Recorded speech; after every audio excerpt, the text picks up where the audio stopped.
Hi friends, welcome back to Parent Story Hour. We're back to our original setting here because the pool outside is very loud. And so I have Megan with me again today, kind of against her will. Doesn't she look kind of mad? She's kind of got an attitude in general. She's pretty smug.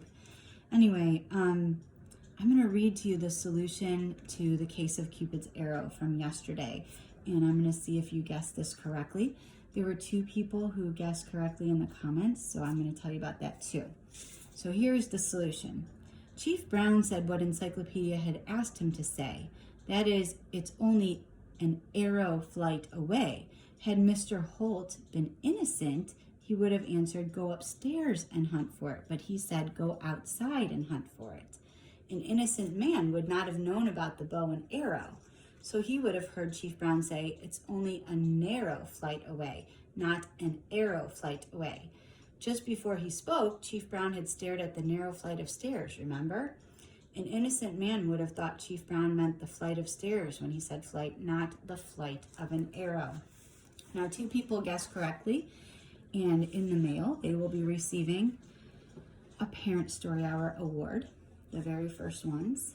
And that was Heather first. She will be receiving the Super Sleuth Award. She guessed first in the comments, and we also had a correct guess after her by Carrie Novak, so she'll be getting the Associate Sleuth Award. So, ladies, those will be on their way in the mail. Now, you have another chance if you would like to win one of these awards for solving a Parent Story Hour mystery, and I'm going to read you another one today, and you'll have until Monday. So, drop your ideas in the comments as soon as you think you've solved it, and hopefully you'll win. So this one is called The Case of Sir Biscuit Shooter. Lionel Fisk came into the Brown Detective Agency walking on his hands. Encyclopedia knew what an upside-down Lionel meant. The circus was in town. Lionel was the only boy who wanted to be an acrobat. He could read an entire comic book while standing on his head.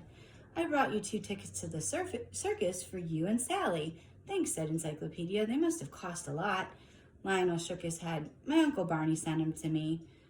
Encyclopedia knew about Lionel's Uncle Barney.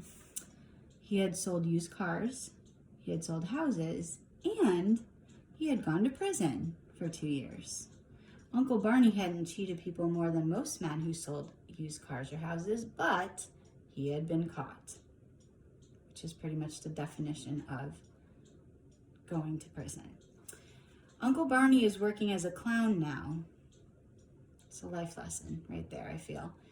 After the show, I'll introduce you to him. After lunch, Encyclopedia told Sally the good news, and they caught the 2 o'clock bus to the circus. Lionel was there to greet them. He led them into the main tent and up the grandstand steps. The free seats were in the last row. The center ring was so far away that the elephants looked like trained fleas.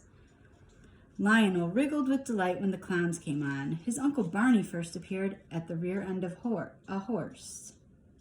Another life lesson right there. Later, wearing pots and pans for armor, he clanked about as fearless English knight, Sir Biscuit Shooter. When the circus ended, Lionel took Encyclopedia and Sally behind the sideshow tents to meet Uncle Barney. Trailers in which the performers lived and traveled were parked in 3 rows. Hold it, there's some kind of trouble over there, Encyclopedia said. He pointed to a trailer with a lion's head painted on the side. A small group of circus people were gathered at the door. Get the doctor and get that new clown Barney, shouted Kitty, the bareback rider.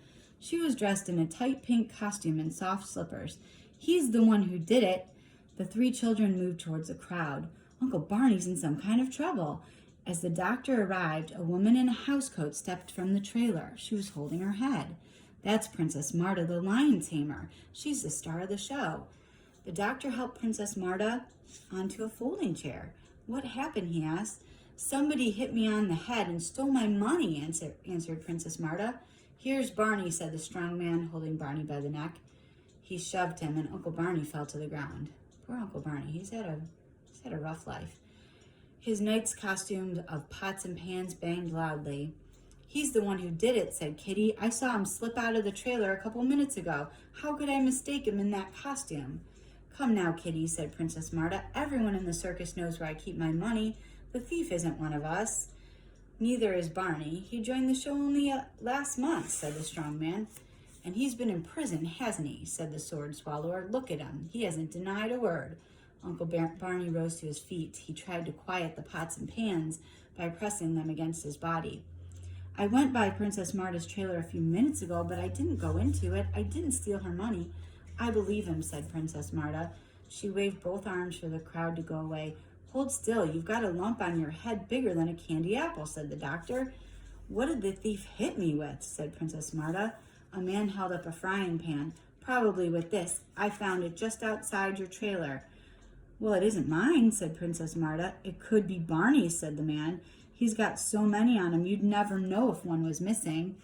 Did you get a good look at the thief, asked the doctor. No, replied Princess Marta. I never even heard him sneak in. I was sitting with my back to the door knitting, and all of a sudden the lights went out. What's the sense of talking, said the strong man. Barney's the thief, all right. He seized Uncle Barney by the neck and shook him. Where did you hide the money? I didn't steal anything, Uncle Barney protested. You have to believe me. The crowd moved closer. There was a hum of ugly muttering. They're going to hurt him, said Lionel. Encyclopedia, said Sally. Can't you do something? I can try, said Encyclopedia. He stepped in front of Uncle Barney. This man didn't steal your money, he said to Princess Marta. Princess Marta looked at the boy detective with interest. If you're so sure he didn't rob me, tell me who did. I expect you know that too. Yes, answered Encyclopedia, I do. So the question is, who was the thief? And you have until Monday to decide who you think it was. I hope you get it. Hopefully you have enough clues to figure the whole thing out. I hope everybody has a good weekend, and I hope you're staying sane and healthy and cool in this weather. We'll see everybody on Monday.